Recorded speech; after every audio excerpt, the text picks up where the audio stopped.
Hello बच्चों, welcome back to my channel. कैसे हैं आप सब लोग। आप लोग की बिजनेस सिक्योरिटी फ्रेमवर्क के लेक्चर्स चल रहे थे। इसमें हम पढ़ रहे थे वस्तु विक्रय अधिनियम 1930, यानी कि क्या होता है वस्तु विक्रय अधिनियम, इसकी क्या बेसिक जो डिफिनेशंस हैं या फिर जो इसकी शब्दावली होती है, क्योंकि हर जितने भी अधिनियम हैं, एक्ट हैं, उनके अपने कुछ ऐसे शब्द होते हैं, कुछ ऐसे वर्ड्स होते हैं जिनको समझना ज़रूरी होता है। तो ये सारी चीज़ें हमने इसके प्रीवियस वीडियो में पढ़ ली थी। आज जो हमारा नेक्स्ट चैप्टर रहेगा, शर्तें एवं आश्वासन, कंडीशंस एंड वारंटीज। ये समझ लेने के बाद कि सेल क्या होती है या फिर गुड्स क्या होते हैं, क्या कंडीशंस रहती हैं, कैसे एक कॉन्ट्रैक्ट बनता है, तो उसके आगे आ जाती हैं कि क्या कंडीशन और वारंटीज़ होती हैं। काफ़ी इंपॉर्टेंट है ये चैप्टर भी। तो ये वीडियो को शुरू करते हैं, लेकिन शुरू करने से पहले जिन बच्चों ने चैनल को सब्सक्राइब नहीं किया होगा, ज़रूर से सब्सक्राइब कर लीजिए। वीडियो अच्छी लगेगी लाइक कर दीजिएगा और फ्रेंड्स के साथ शेयर भी करिएगा। तो शर्तें एवं आश्वासन, ये दोनों ही वर्ड आपने सुने हुए हैं कि कंडीशंस क्या होती हैं, वारंटीज़ क्या होती हैं, लेकिन डिफरेंशिएट नहीं कर पाते हम कि दोनों के बीच में क्या डिफरेंस होता है। आइए देखते हैं। तो माल की बिक्री जब करते हैं या जब भी सेल की जाती है गुड्स की, तो वहाँ पर क्या होगा, एक आपका क्रेता की सावधानी, ये एक सिद्धांत कह लीजिए कि एक प्रिंसिपल रहता है कि क्रेता की सावधानी का नियम लागू होता है कि जब भी कुछ हम परचेस करने जाएं, कुछ भी बाई करें, तो वहाँ पर हम बहुत सी चीज़ें हैं जिनको चेक करें। कभी भी हम लोग ध्यान इतना नहीं देते हैं, छोटी स्पेशली जैसे कि आप 5 का 10 का कुछ ख़रीद रहे हैं, चिप्स ही ख़रीद रहे हैं, एग्जाम्पल के तौर पे ले लीजिए, तो हम लोग पीछे नहीं देखते हैं कि पैकेजिंग जो है उसकी कब की है, एमआरपी क्या है, या कितना उसका मैन्युफैक्चरिंग एक्सपायरी डेट है, कितने ग्राम है, ये सब हम पढ़ते नहीं हैं कुछ भी, या क्या क्या चीज़ें उसमें दे रखी हैं, क्या क्या चीज़ें से वो बना है, ये सारी चीज़ें हम लोग ध्यान नहीं देते हैं। लेकिन जब भी क्रेता कोई सामान ख़रीदे, कोई भी या बायर कोई सामान ख़रीद रहा है, तो उस सारी चीज़ों को देखना उसका कर्तव्य होता है, उसकी ड्यूटी रहती है। तो यहाँ पर उसे ही क्रेता की सावधानी का सिद्धांत कहते हैं कि हमें अच्छे से परीक्षण कर लेना चाहिए, अच्छे से टेस्ट कर लेना चाहिए उस चीज़ को, उसके बाद ही परचेज़ करना चाहिए। जब आप इलेक्ट्रॉनिक्स खरीदेंगे तो वहाँ पर आप उसको चला कर देख सकते हैं, या बाइक वगैरह खरीद रहे हैं तो वहाँ पर भी उसकी जो है टेस्ट ड्राइव ले सकते हैं। तो वो सारी टेस्ट आपको कर लेने चाहिए। यही कहता है आपका क्रेता की सावधानी का सिद्धांत। तो उसके बाद आ जाती हैं कि यहाँ तक तो हो गया कि क्रेता किस तरह से, बायर किस तरह से वस्तु को खरीदेगा, माल को खरीदेगा। लेकिन उसके बाद विक्रेता का भी कर्तव्य आता है, जो सेलर है। सेलर का कर्तव्य होता है कि जो भी माल, जो भी गुड्स वो ले रहा है, जो बायर है, उसके बारे में सारी चीज़ों को बता दे। किसी भी तरह की, जैसे कि कुछ हार्मफुल चीज़ें हैं तो क्या उसके नुकसान हैं या क्या उसकी हानियाँ हैं, या किन चीज़ों से आपको प्रोटेक्ट करना है, उन सारी चीज़ों के बारे में बता दें। ये हो जाते हैं जो विक्रेता है उसके कर्तव्य या फिर उसकी ड्यूटीज़ कहते हैं।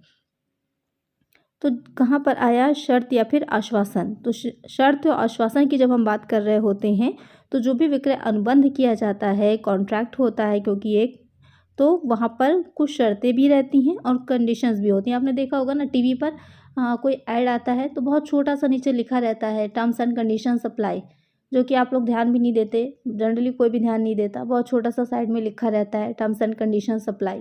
या कोई भी स्कीम है तो स्कीम में भी नीचे लिखा रहता है, टर्म्स एंड कंडीशंस अप्लाई। तो वहाँ पर हम लोग ध्यान नहीं देते हैं। ऐसी दिशा में क्रेता की सावधानी का नियम लागू नहीं होगा और पक्षकार ऐसे बंधनों में बन जाते हैं। ऐसे बंधन शर्त अथवा आश्वासन हो सकते हैं। तो जो भी कंडीशंस या फिर जो भी वारंटीज रखी गई हैं उसके साथ में, तो वहाँ पर आपको पता नहीं होता, लेकिन अनजाने में ही आप उन टर्म्स एंड कंडीशंस में आ जाते हैं।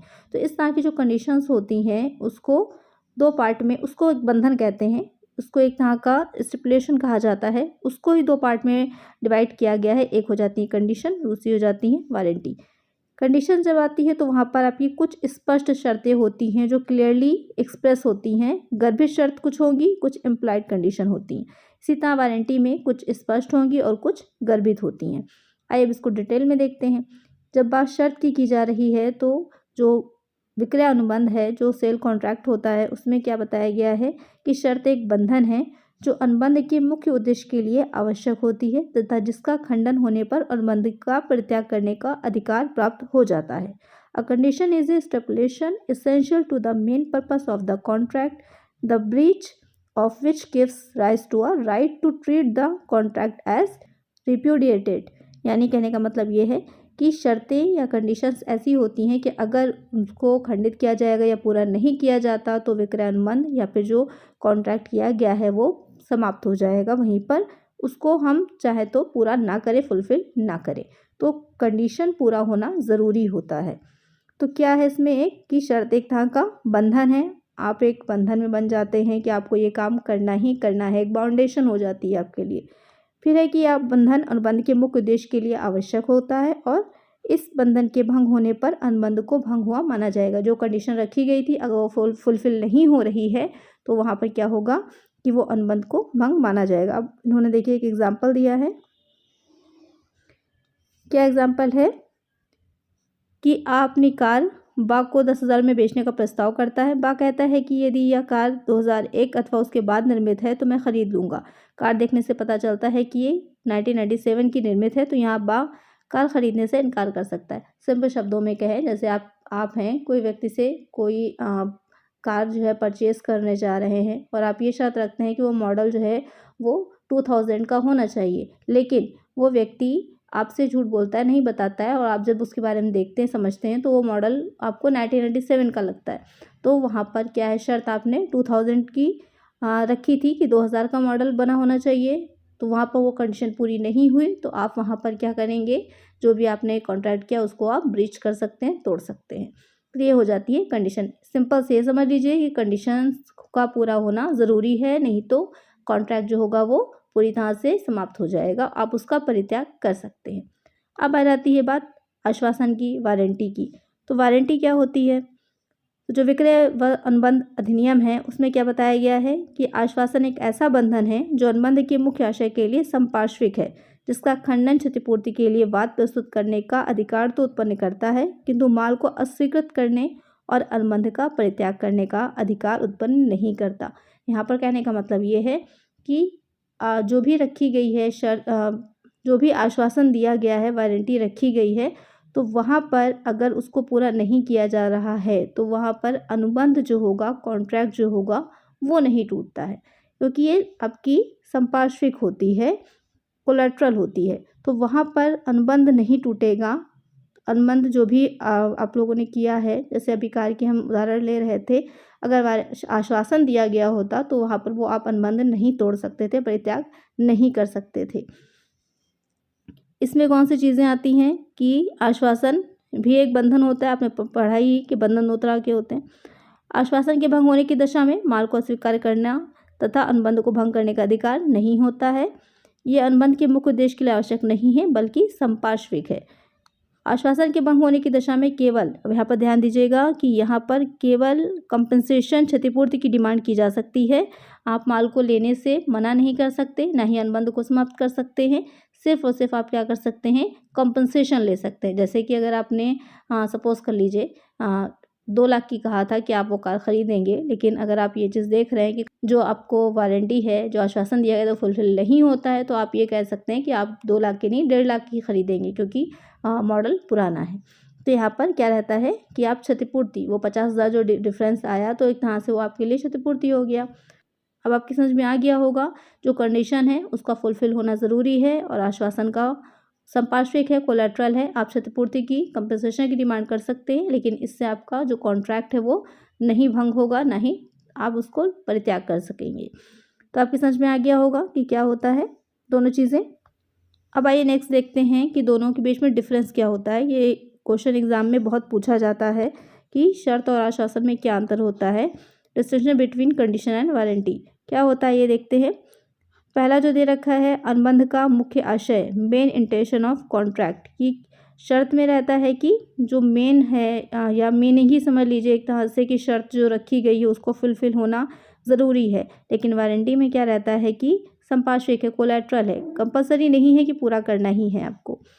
अनुबंध का भंग होना, कंडीशन में क्या होता है, अनुबंध समाप्त हो जाता है, लेकिन जो वारंटी होती है वहाँ पर आप सिर्फ क्षतिपूर्ति की डिमांड कर सकते हैं, वहाँ पर अनुबंध समाप्त नहीं होगा।